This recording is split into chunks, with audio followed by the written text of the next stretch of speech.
Let's talk Black women and emotional mental stability. Do you find that more of us are taking the time to tend to our mental health, or are we sweeping things under the rug? Whew, that is a loaded question. If you would have asked me that 5 years ago, I would definitely say we were sweeping things under the rug. However, we're doing better at tending to ourselves emotionally. More of us are actually going to therapy. We're no longer living in the shadow of what goes on in this house stays in this house. I mean, How would you say that more of us are tending? We're going to therapy. What else are we doing that proves that we're not sweeping things under the rug? we're talking about things. We're having conversations, writing books. We are, just kind of doing girls' trips, going to coaches. There's a lot of different things that women are doing now that we didn't used to do. We used to just kind of wear the cape, suffer in silence, not tell anybody what we were going through, what we've experienced. But we're now utilizing whatever platforms we have to actually say, hey, I've been through this, I've been through that, and it's not okay. And those platforms and utilizing our voices have helped other women to recognize that they too have a voice and they no longer have to suffer in silence as well. What are some signs that occur right before an emotional breakdown? Signs that occur right before an emotional breakdown could be if a woman is experiencing fatigue, if she is short-tempered and that's not her norm. It could also be weight loss or weight gain, a significant amount in a short amount of time because of eating more, things of that nature, or even isolation is a big telltale sign too that there's probably a breakdown that's coming. So we're in this age where we're talking about, Black women are just tired. They're tired of being strong. We're tired of, having to wear all these different hats and these capes.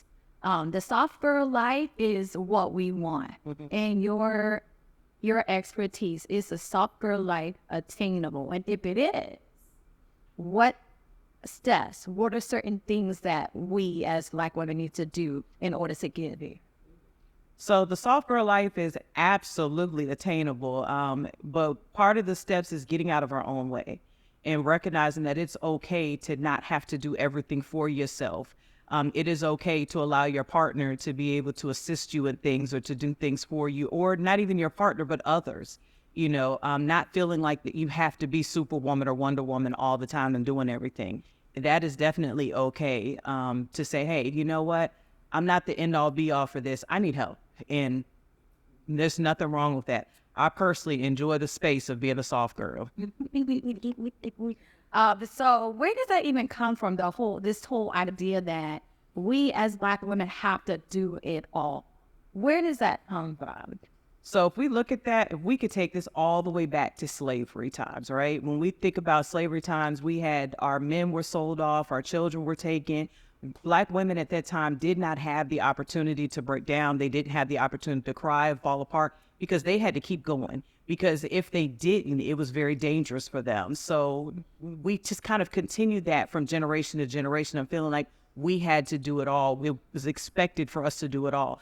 And then when we get into the closer generations of where we are right now, you had also the schools to prison pipeline, right? Where our Black men were being carted off to prison, or when Black women needed housing and couldn't afford housing with a Black man in the house, so a Black man couldn't be in the home. So it's a lot of different factors going from slavery to present day that have played a part for us to be where we are now. But we're no longer in those positions, so now it is extremely important that we recognize where we are, what we have and can achieve, and begin to change the narrative. So I want you to think about wholeness, right, and security. What are some things that Black women can do or stop doing to reach true wholeness and just security? With the emotional security, mental security, what are some things? Let's start with the things that we should stop doing.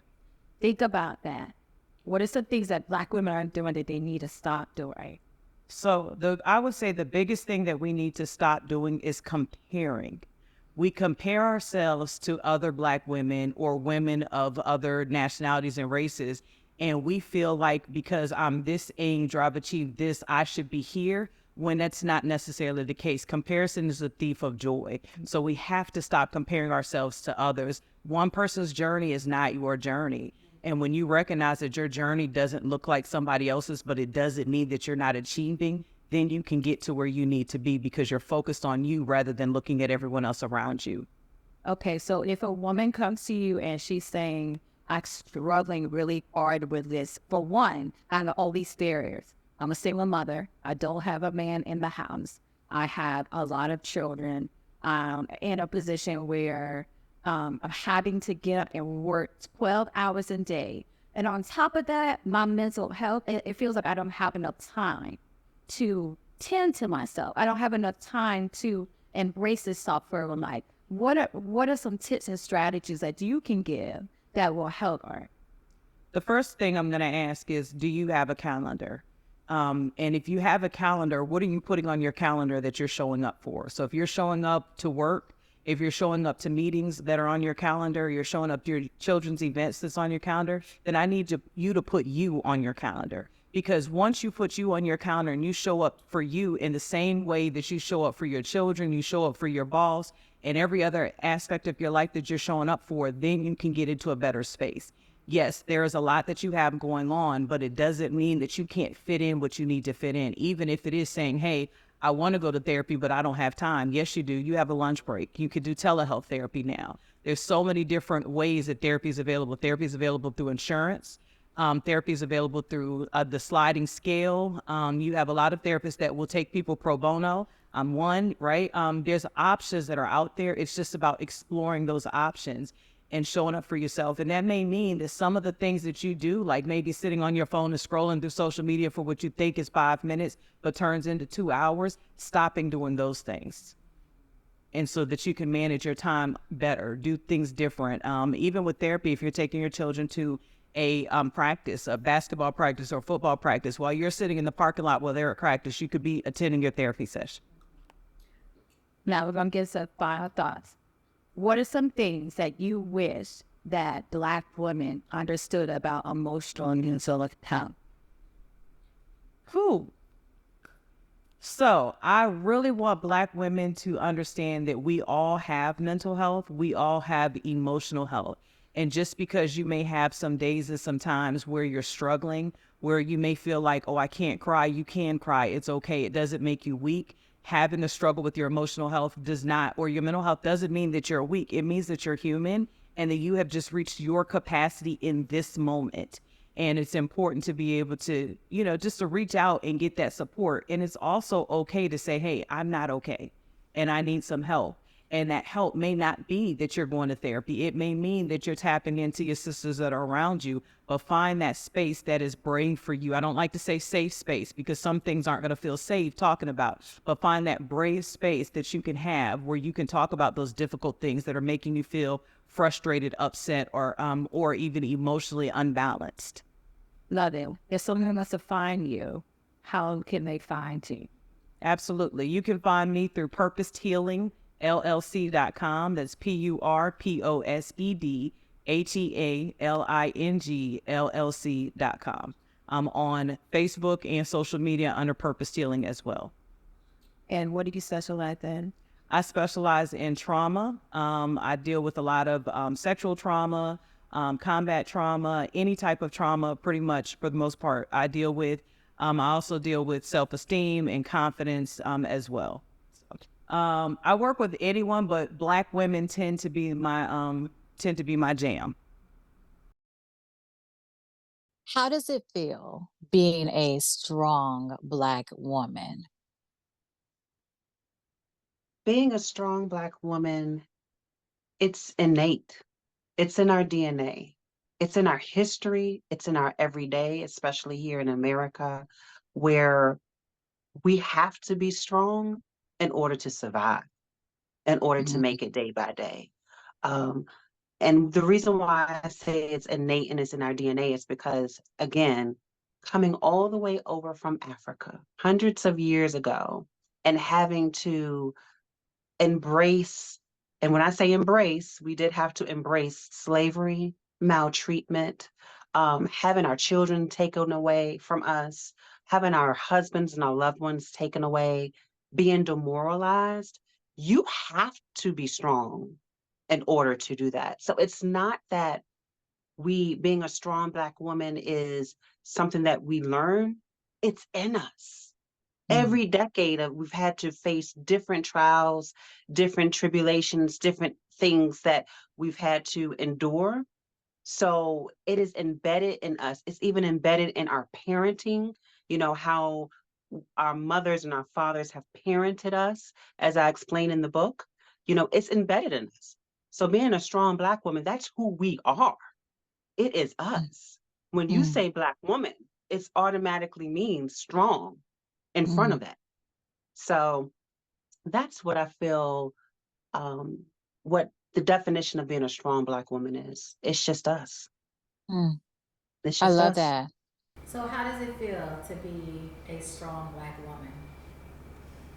It has its moments. It's challenging. I came from strong Black women, but for myself, being a mother of children and raising them on my own, it's a little different for me, but it's good. I know how to be strong, and I show them to be strong when they look for me to be the strong ones. So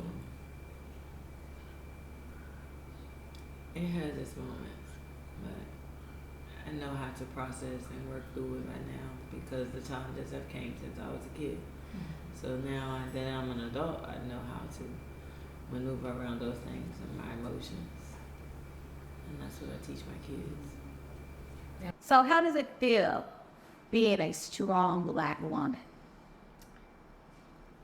I don't think I subscribe to that as much as I used to. It doesn't add value to my life as much as I thought it did, being a strong Black woman.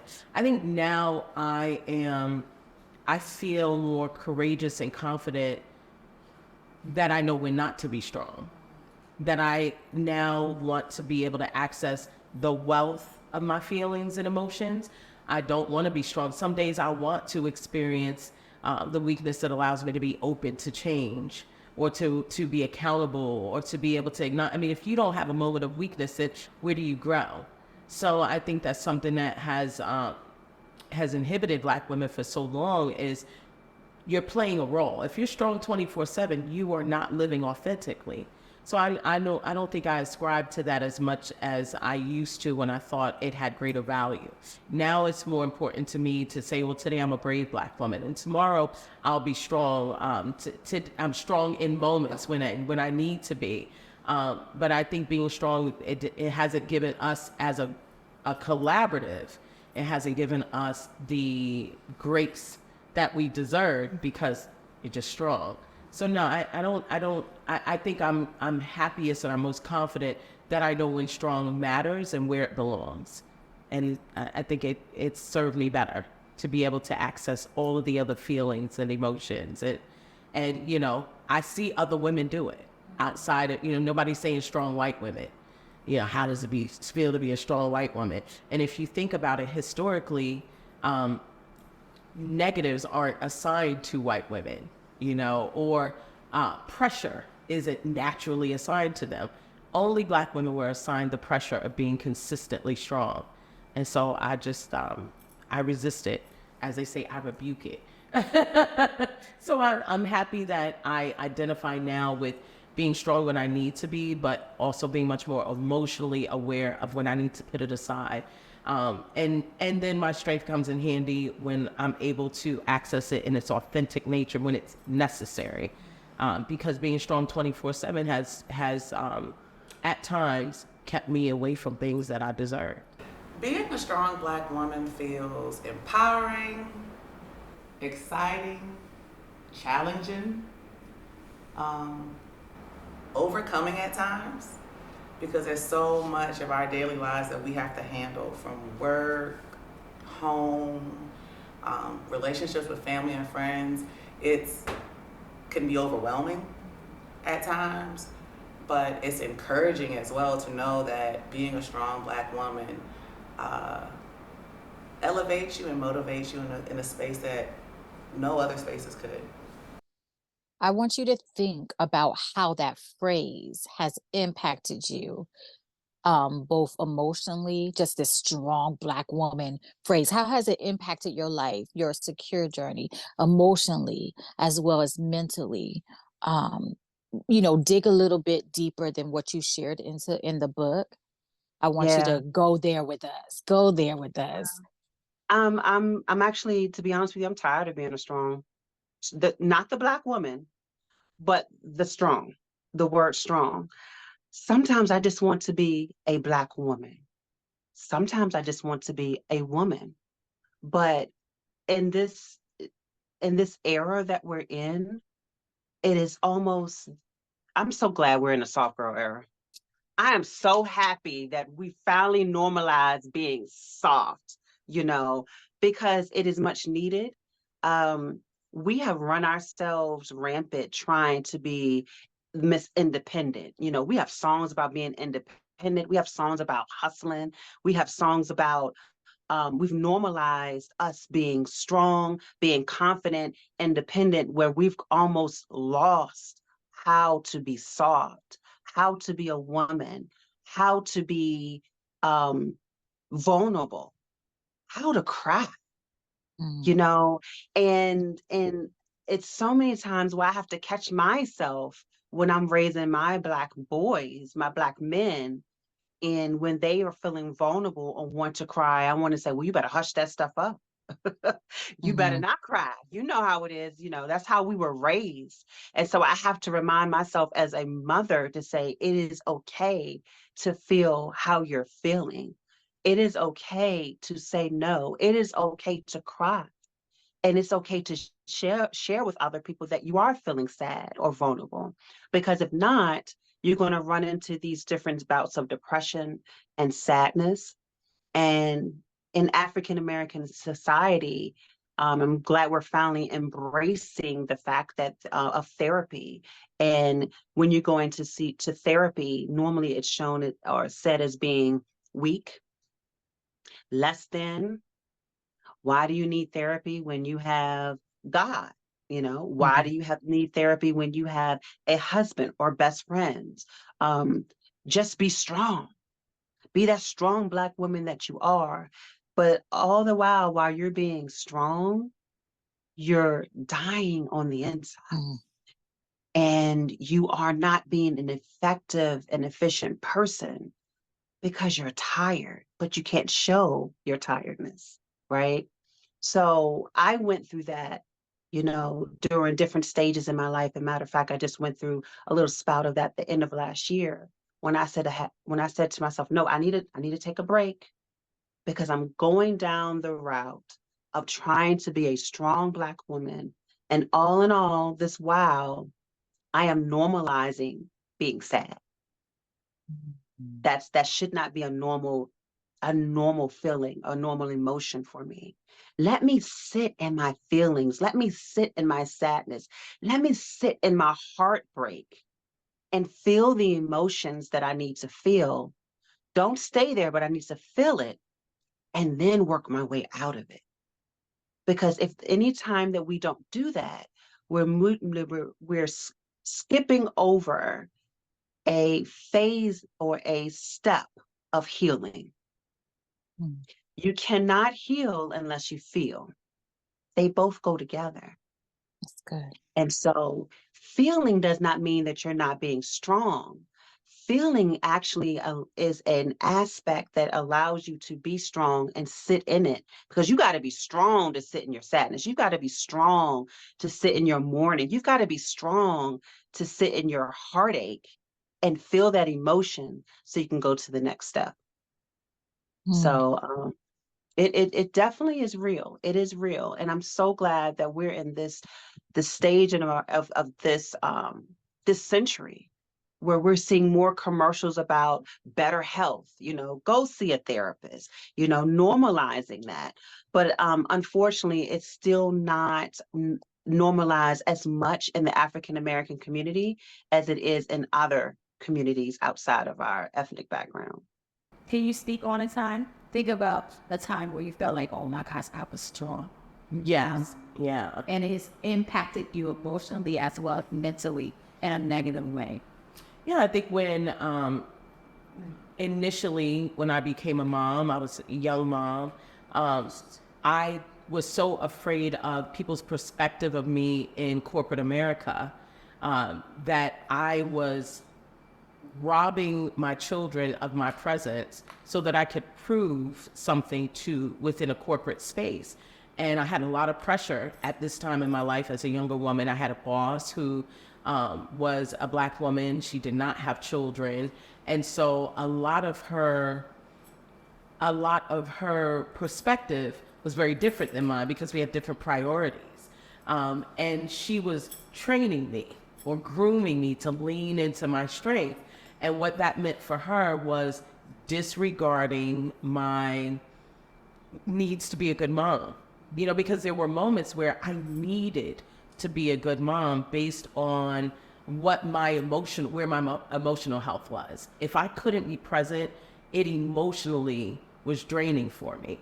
And instead of me saying that, I was like, I need to be strong. So I'm going to miss the kid a bit. I'm going to go to work. I'm going to, have stiff upper lip. I'm not going to, cry or complain about it.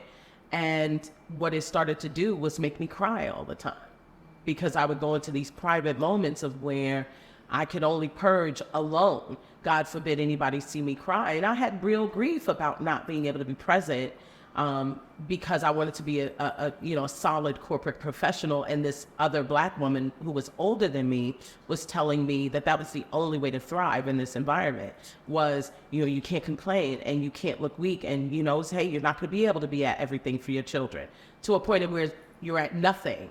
And now at the end of the day, I'm crying and unhappy. And I realized that strength was not a benefit to anyone, least alone, my children. And so I think it was around the time where I really decided, that I wanted to be self-employed, and that I wanted to make decisions that were about my total health. And again, being strong all of the time was making me physically and emotionally weak. So that's the irony of it.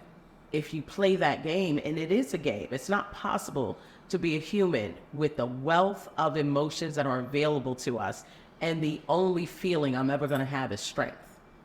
And so, I remember that specifically, the lesson coming from a Black woman who was supposed to be, or who was more financially successful, who was older than I was. I felt like her advice was right until my body felt like it was wrong. When I was shutting down, when I would go home after work and start crying because I missed an event that I wanted to be present at. And it would only have taken me an hour of my day to avoid another 24 hours of sadness and grief and regret over something that I could have simply taken care of in 60 minutes. So, that has been a long-term lesson for me, that often our elders, the people who came before us, they have been in the cycle or on the hamster wheel of strength for so long that they're not really good at advising you on when not to be strong. And she gave me a good lesson about that. And also it became a reason for me to not indoctrinate my daughter with the myth of perpetual strength. That's good. Negatively, I can say in the space is that I've been in, I'm either the only Black woman, and it puts you in a place that you're not allowed to have emotion. And when you have an emotion, it's a problem for you, but a concern for them.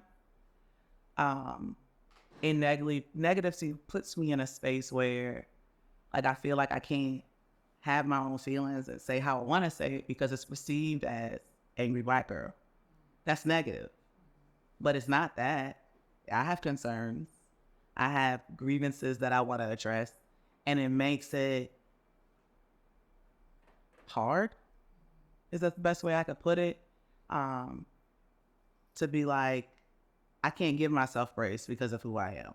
Because how I'm already perceived as. How has this phrase, being a strong Black woman, impacted you emotionally and mentally? Emotionally, because I'm a Virgo. I can wear my heart on my sleeve. It shows my emotions all over my face. I could be happy, you'll know it. If I'm upset, you'll see a difference, or a transition in my mood, or I'll get quiet. And mentally, I guess I know how to transition through that too, because it all goes hand in hand with my emotions. If I can control my emotions, I can control everything else. I can control my movement, I can control how I interact with you, I can control my situations, if I can control my emotions. My emotions all over the place, if they running high, and they just, your brain is just constantly just in an uproar, you do things all impulse, and it doesn't normally end up well. So what I'm gathering, what you're saying is that being a strong Black woman helps you be in control. Got it. I think soft girl life personally, but when I think of myself personally, I also think of the collective, because I am someone who just believes in the value of Black women and what Black women should have. I think I'm so proud of the girls who lean hard into the soft girl era. I see it a lot with the younger millennial women. I see it with Gen Z quite a bit. Sometimes I even hear it in music that wasn't made for me. I know Lotto didn't make the song for me, but I know what she's saying in her youthful perspective is that she has an expectation to, if you're around, you're gonna make me feel good. This is gonna be a good thing for me. So what I think about soft girl life and leaning into it, my perspective is that it is finally something through only a couple decades of Black women being financially empowered and independently educationally empowered. I think that's why you're seeing this now. The aunties couldn't necessarily tell you what that looked like because they were working themselves a way to achieve this unattainable thing that they didn't even really know existed. They saw it on TV. They watched Dynasty. They saw, the Carringtons, and they thought about being Diane Carroll with the stole and everything, but it made the soft girl life seem so unattainable because it looks like millionaire status. What I love about it is that leaning into the joy of my everyday life is soft. Making a decision that the people who are around me, particularly penis people as I call them, or men, if they're going to be present, are going to acknowledge that I need a partner that doesn't make me question my stability, my emotional stability. Being emotionally stable is a huge part of a soft girl's life. You can't fall back into these, down blankets and beautiful pillows and be comfortable if your whole life is stressful because you are allowing so many people to get into it and impede that. Soft girl life goes beyond how do I feel physically and what does it look like aesthetically. For me, it is a soft girl life is I get to be exactly who I want to be authentically. If I want to be nurtured and pampered today, that's my expectation. If you can't provide it, I'm okay with you walking away. And being able to say that those things are different every day. So emotionally, yes, I want to be happy. Financially, I'd love to be wealthy. But it's also about acknowledging that I have what it takes to be fulfilled. And I think if I could recommend anything when it comes to that whole soft girl movement, is not to be distracted by the material aspect of it. Because it is great. The flying up and jet setting and showing up here and showing up there. But if you show up to all of those places and your mind is still in a hard place, you're really not living softly. You're just going through an experience. And when it's done, at the end of that 7-day vacation, you walk right back in to that emotionally and mentally hard space. So what I would recommend to women is that if you really want to experience what soft life is, and I would be speaking to myself as well, would be that first you want to be accountable for who you are. And you want to acknowledge where you're not allowing the softness to come in. You also want to acknowledge what you're making harder by your choices. You know, sometimes we choose a hard life and we cover it with the material softness. So you're choosing the wrong partner, having children with the wrong partner, you're working at a job that is emotionally debilitating. You're doing all of these things, and then you go back to this beautiful space that you call home, and you basically walk into it and get ready for the next hard day. That's not really soft. So I think what I would say for this whole soft girl movement is to make sure that it is emotionally real, not just material. Oh, goodness. So when I think about other people's perspectives of soft girl life, it's the glitz, the glamour, that I'm dealing on this and that. And soft girl life for me really is peace. I am on the go all the time. Children, I'm a daughter, I'm a wife, I'm a teacher, I'm everything to everybody else. So soft girl era to me is being free, being in your space, being in yourself. That to me is soft. Now I might come hard at it, but being able to be in my own space and giving myself grace is soft girl era to me. I'm giving myself grace. So I'm in the soft girl era. Love it. Why do you feel like so many Black women right now are gravitating towards the soft? Because they're tired. Why? They are tired of the perspective that society has on them. What's that? That they're angry, that they're hostile. We are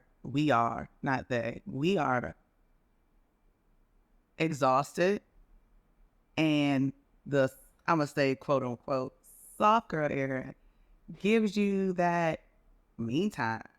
Like, we're realizing as Black women that it's okay to have your time. It's okay to chill out for a second. It's okay to hear your own thoughts for a second. It's okay to be in your own space and just close the world off. It's okay. Yes, you love your children, but it's okay to have that space to no longer have to be mommy, because you're going to come back to mommy anyway. So it's okay to have that space and say, this feels good. And it's okay for it to feel good. And it's okay to be in it for a little bit longer. Let me stay a little while longer. That's okay.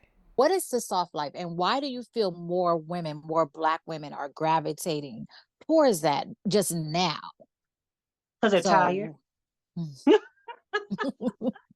Let me tell you something. I mean, the Black Lives Matter movement, the killing and assassinations of our Black children, that along with taking our rights of being a female and deciding on what we can do with our own bodies, going through the emotions of racism in these past years, we as Black women are tired. Matter of fact, let's take it even a step further.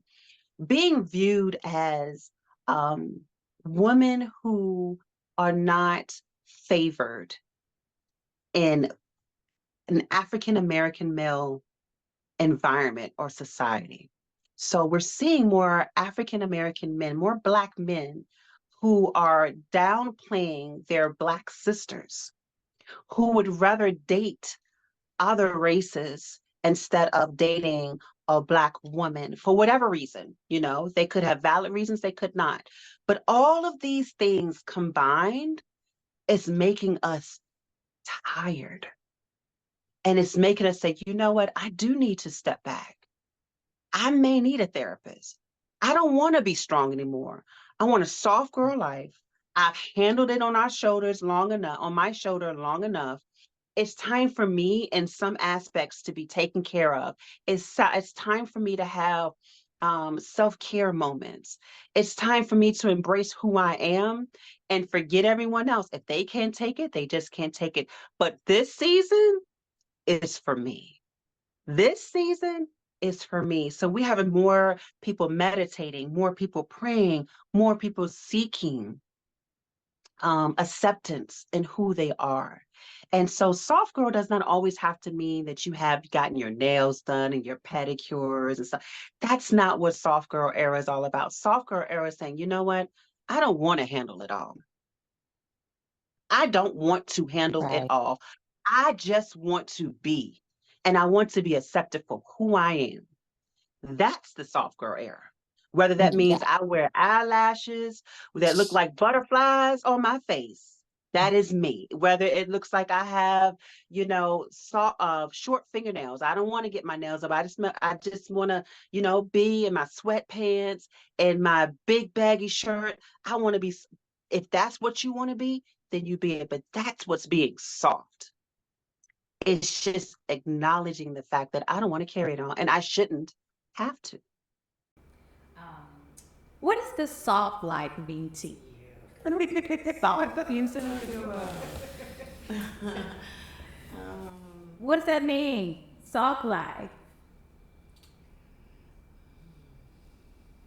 I have my soft area in my own way. What you see is what my children always see since birth. So this is who I am. In the exterior, what you see, well, my inside, I do have I could be a little more on the feminine, softer side when it comes to certain things. But I'm still a protector, a provider, so I still stand strong on being a strong black woman. But I still have my soft moments when I can, share those things with my daughter. I do have a young lady looking up to me. I do have younger kids looking up to me because I coach outside of all these other things. So I have to have that kind of mommy, soft era to be able to them being able to have their emotional state that they're in and keep that under control and be able to converse with me to help them to whatever that they going through. So I have my mom. You might not see it. It's there. Why do you feel that Black women are gravitating towards the soft girl like male? It's just pretty much loving the skin that you're in. You have to love yourself first. In order to even find that softer side that you're looking for, you have to know within yourself who you are. In order to love anybody else, you have to love yourself first. So all those things was pretty much tied hand in hand to me. When it comes to the softer side, I have to love me. I have to know who I am. I have to know what I want. I have to know where I'm going. Then I can bring you into understanding, I might do have a harder exterior, but I do got a soft side that you would like to. Let's transition. Okay. Think about a challenge. Think of a challenge that has impacted your mental and emotional security the most. This part where you can share, think it's something that's happened that you feel has impacted you emotionally and mentally the most. I want people to feel it. Joy, the thing that I guess still to this day is still affecting me is my relationship with my father. It's unhealthy. There's no way around it. It's unhealthy. The more I try to find myself to give space and then retry again, it still doesn't end up in my favor. So for me, it's like, okay, you're a man, but I'm still an adult. So I want you to still respect that I'm an adult. So I'm going to talk to you as an adult. I'll talk to you as someone that I care about, but I'm also going to tell you how I feel. I'm going to be stern and stand firm behind that. But I'll give an example. I have my son a senior this year. We're starting all the senior things that we got going on. Senior convocation was a couple weeks ago. Something in my spirit said to call, to try to invite my father to come. You don't have to be around me or speak to me because our relationship is because of my kid. And the conversation basically went, who is this? Indiah, what you want? calling for due about graduation. We had a lot of convocation, and he's like, "We have nothing to talk about, huh, couple?" How did that make you feel? Emotionally, it makes me feel like no matter what I put into it, I just still not being noticed. And I mean that in the sense of I can let my guard down to talk to you, but I can't allow, even if you're my friend, but there's no difference to me when you're impacting them in a negative way. Think about something that has impacted you, a challenge that you had to overcome that impacted your emotional emotional health. Because Emotional well-being. yes, because they say that as women, we sometimes are just a little bit too emotional. We heard that, and that kind of push us toward this whole being strong. Yes, is innate that we're strong, but women are too emotional, or Black women are too angry, and all that. So we're shutting off our feelings. Think about something that you've had, some challenge that you had to overcome that did impact to just your emotional well-being. Yeah, I actually hinted a little bit to that in the book. I have gone through challenges where husband was away for over 5 years. My child almost died at childbirth. I almost died at childbirth. My child was in the NICU for over 90 days. They came to me and said, you know what? And the doctor was quite rude, to be honest with you. Came in and said, your child may not make it throughout the night, you know, but we'll see tomorrow, and just left the room. You know, I've gone through doctors telling me I wouldn't be able to have children. I've gone through being passed over by promotions where I knew that I was very rightly so should have received those promotions. I worked very hard for it, right? All of these different situations led me down a downward spiral um, hole. And it kind of, the more that I went through these different obstacles, the more I had that Black girl face where I just, what do they call it? The resting bee face, Yes. the more I just said, you know what, it is better for me to hide my feelings than for me to show it. And so for me to hide it, I just stayed serious at all times, right? Um, at the age of 16, I started working. I haven't stopped. Going through my mother having to be disabled and not being able to help me. Um, my parents, they did the best they could. I love them dearly, but I, had to source and find funds for my own prom dress, my own helping my own self through college. Like, it was not easy for me.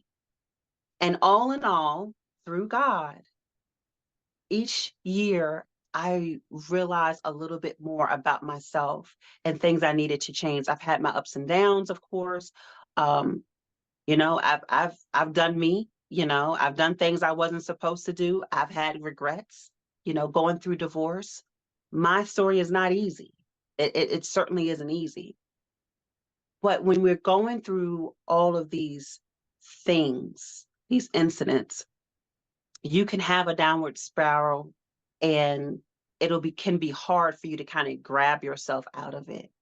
The only way I got out of it was through prayer, a praying mother, a praying grandmother. We all know the songs. Hmm.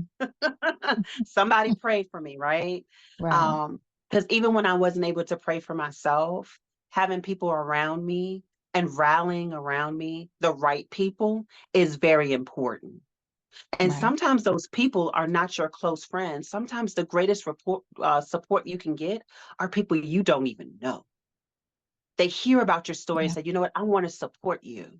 I can go even further about that whole situation with supporting Black businesses, but I'm gonna leave that alone. That's not what this segment is about, okay? But with having the right people around you to pull you out, and having that therapist recently helping me and realizing that it's not about me, it's about your true purpose. It's about your God-given purpose. what you were sent here to do, it's not about you. Finding Mm. your true purpose, finding how you walk into a room. What is your gift? What is your talent? Finding that, embracing that, and walking with that, whether you're a Christian or not. But Right. finding that is what really is the sole purpose of a sole being of your happiness. Because that's when you realize it doesn't matter about anyone else. It does not matter about what people say or do. It doesn't matter if you get that promotion. It doesn't matter if you're able to achieve the goals that you want. You're still happy. Yeah. You're still resting in happiness. You're still happy for what you're able to provide to this world. And I think that is how I was able to overcome all the 50 million obstacles we face. I faced a lot of them. I did. I'm still going through, Mm-hmm. but the season that I am is I'm just realizing that when I walk in my purpose and ignore the noise and the distractions, then that's when you can really rest and be. Um, it's a journey, Yeah. sometimes I have my moments, but I can finally say that I am walking in my purpose and my God-given purpose, and I can rest in that. I feel like it took me till 40 to be okay with me. And as superficial as hair sounds, hair was a big deal to me. And still is. Like, I still love hair. I still wear a wig at work. Not because I'm hiding, because I still like it. It's like a different, like almost like an alter ego of sorts. So my alopecia really affected me emotionally, mentally. Um, I didn't look in the mirror for years when my hair started falling out. I didn't realize that it was trauma that I actually was going through. Uh, and it really was. It is hard to accept me, but I accept me more now than I ever have. Like, I've never felt so good in my life. And I think my support system for that. I didn't get to where I'm at by myself. I didn't do it alone. I had encouraging people in my life that always tell me that I was beautiful with or without the hair. And I had to realize that because I didn't like how dark I was, tall I was, I grew up with I love my hair. And when God took it away, I felt like he took it away because he wanted me to see more about myself. And it took me years to see more about myself. And now I see it. I see it. I see it. I see me. And it feels so good. It really feels so good. Oh, I love it. I talk about it a little bit in Secure. I think the challenges, and I always say this, I was born emotionally and mentally into an insecure space. I had parents who were not emotionally, physically, and mentally available to me. And so I was raised by my grandparents who come from the silent generation. So that layer of softness and nurturing wasn't what they were there for. They were there to be providers. They did an excellent job, giving me great education and things like that. But they also were very religious. So the opportunity to engage therapy, my mother disappeared when I was, went missing when I was 8 years old. And I didn't see her again until I was 27, and she was in a casket. And between the ages of 8 to 27, I never had therapy. And so for the next few years of my life, as I moved into adulthood, I made decisions before I was ready to, in an effort of trying to assuage those emotional gaps, getting married too soon, making those emotional commitments too early, trying to build a family because you wanted to feel like you had something of your own, feeling extremely guilty when I couldn't be present all of the time for my children because I had the fear of of becoming the parents that my parents were, unavailable, not present, fear of abandonment.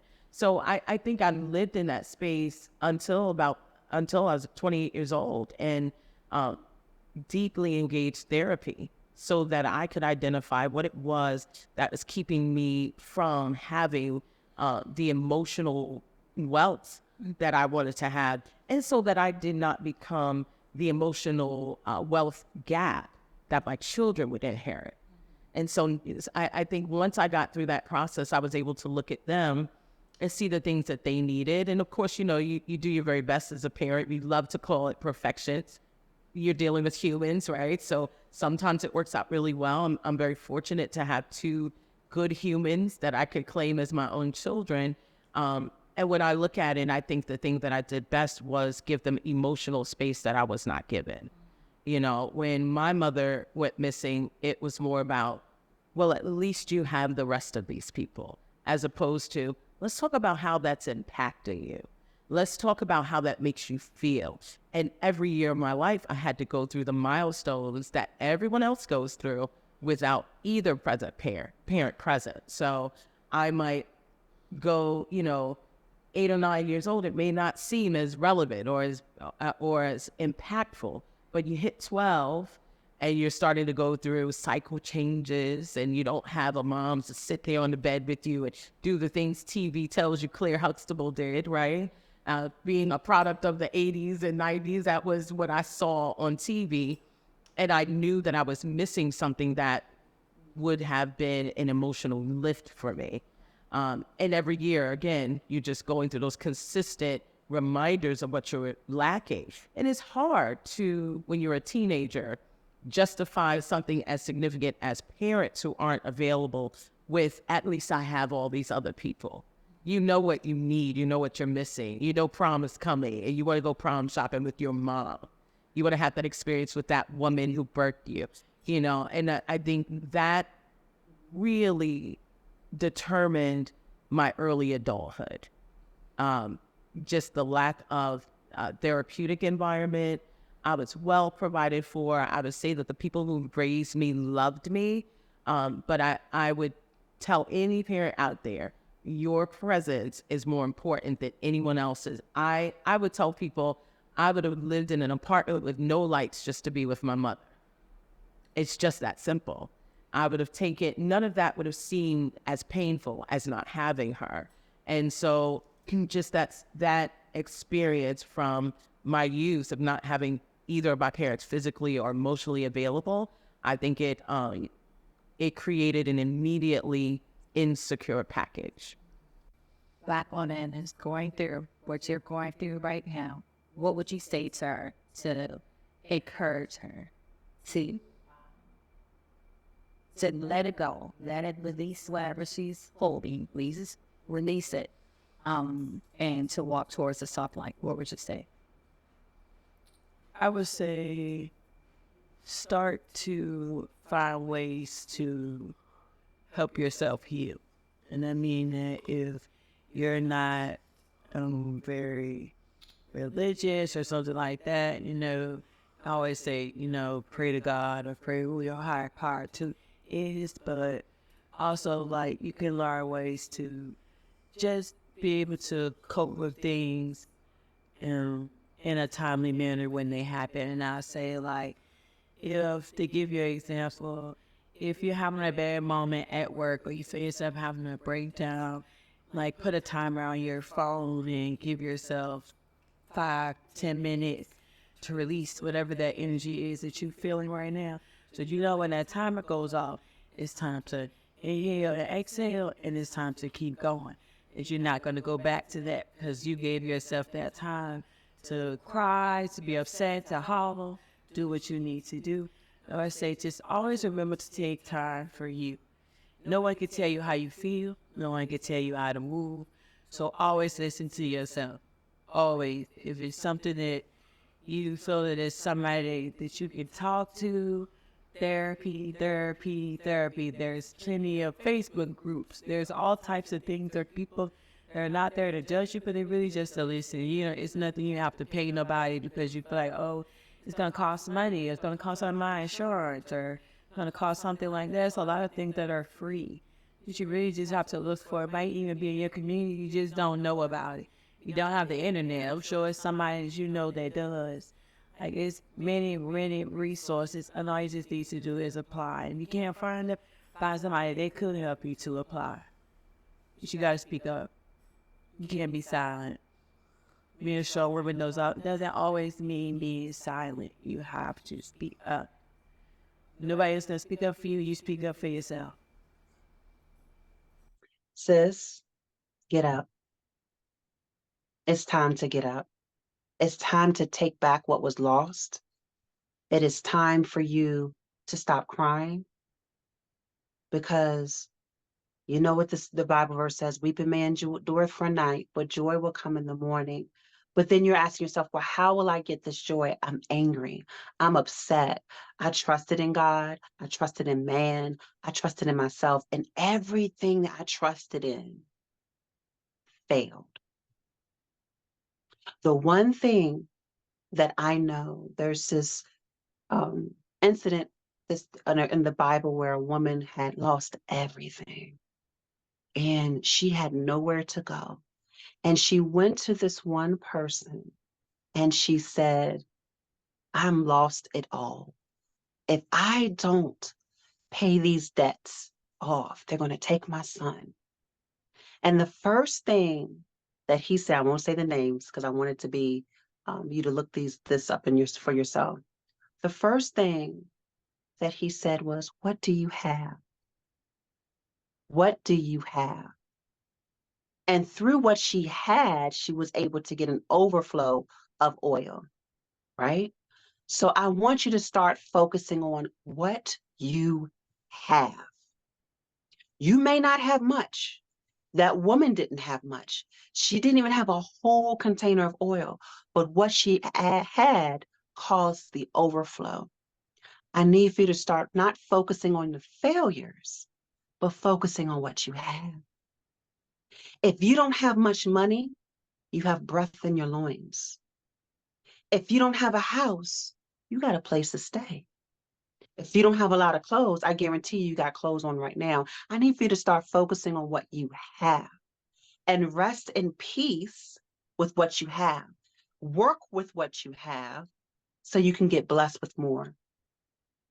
Another that problem that we have as Black females, African American females, is that the issue of asking for help, the issue of saying to your friend, I need help, the issue of saying to someone you may not know, I need help. You will be sent people, or people may be around you that's ready to help you, ready to hold you, ready to say, sis, I got you. It may not be the person that you know or think that would do it, but there are people around you who would do it. I would do it. You can reach out to me. You have my contact information within the secure book. You can reach out to me and I will say, sis, I got you. Every author in the book will have you, I guarantee you of that. So there is not a place you can't go, but you have to tell someone that you need help. I just had this moment this past last few couple days. I was with the group, Ball Beautiful Women, and we were offered our opportunity in California, and we're getting ready to go to their event that we're going to, and we're standing in line. This woman walks up. Mind you, she's not a Black woman, but she's part of our group. And she walks up in awe, like, I cannot believe this. Like, she sees it's all women, like, oh my gosh. And she walks up a little closer to me, and I could tell she had a wig on, because I just thought, I thought it was her hair, honestly. And she goes, I don't have enough courage to do this. Like, I just love this. I love you. I've never took my wig off. I said, snatch it off. When I say she snatched her wig off and spun it in the air, you could just feel the lift and the freeness from her. That's the first time she'd ever took her wig off at all. So to say to somebody, because I realized from then that we all have that story.